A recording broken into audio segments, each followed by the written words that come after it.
The Three Christmas Cakes. Once upon a time there were three little boys. They had no mother. They had no father.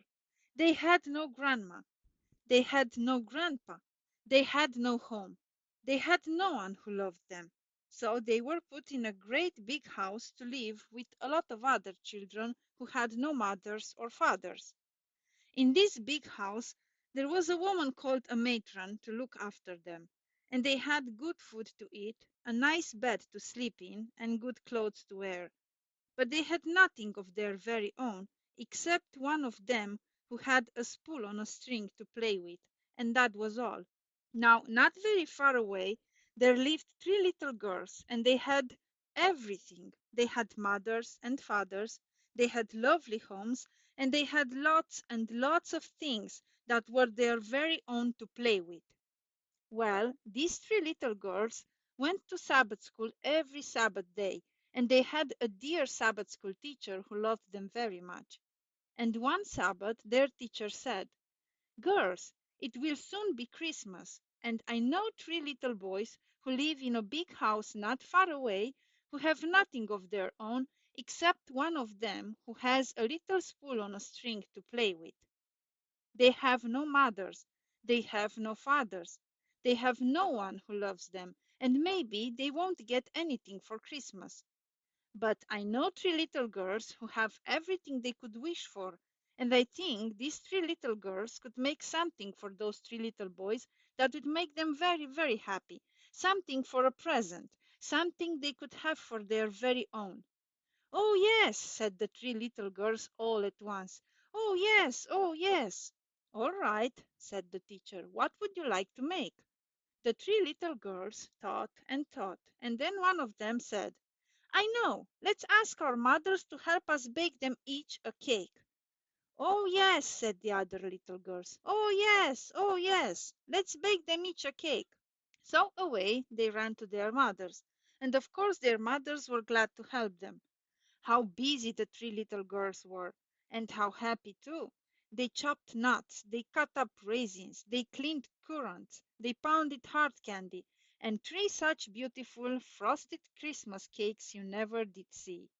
At last it was Christmas Eve, and the three little girls went with their Sabbath school teacher to the big house where the three little boys lived. They carried the precious cakes.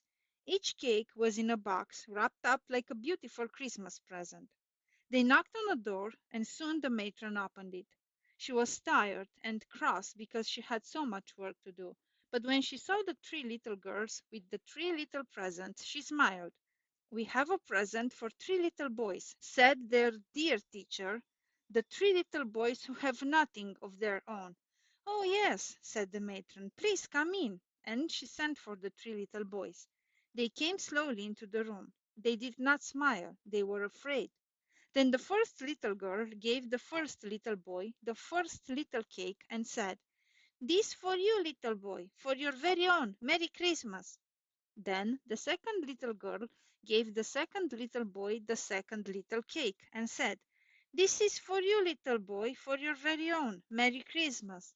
Then the third little girl gave the third little boy the third little cake and said, "This is for you, little boy, for your very own. Merry Christmas." Each little boy took his box. They were so surprised they couldn't say a word. Each little boy took off the wrapping and opened his box. "Oh!" gasped the first little boy. "Oh!" squealed the second little boy. "Whoa!" shouted the third little boy. Everybody was happy. The tired matron smiled. The Sabbath school teacher smiled. But the three little girls smiled most of all. Now each little boy had a bed, and beside each bed was a little cupboard. Each little boy put his precious cake in his cupboard. They were so excited they could hardly go to sleep. Early the next morning the first little boy woke up. He reached for his cake. He broke off a big bite. Yum, yum, it was so good. He broke off another big bite, and another, and another, and another, and another, until he ate his cake all up. But the first little boy wasn't happy for very long. Soon his tummy began to ache. "Oh dear, what can the matter be?" he cried. He held onto his tummy and cried and cried.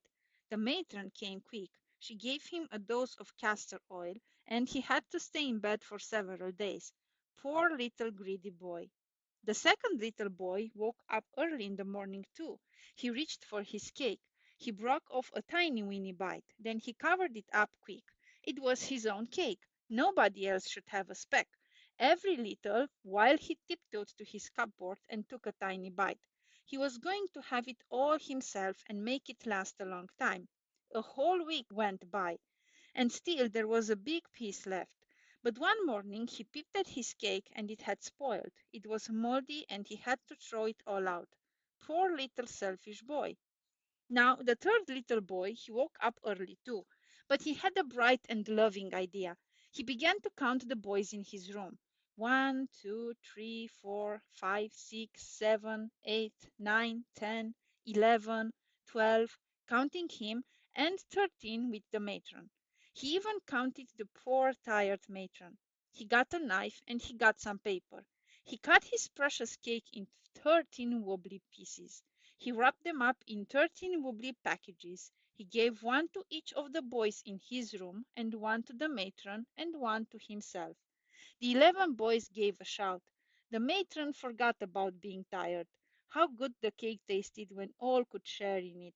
And this little boy felt happy all over. Now, which of the three little boys do you think had the merriest Christmas?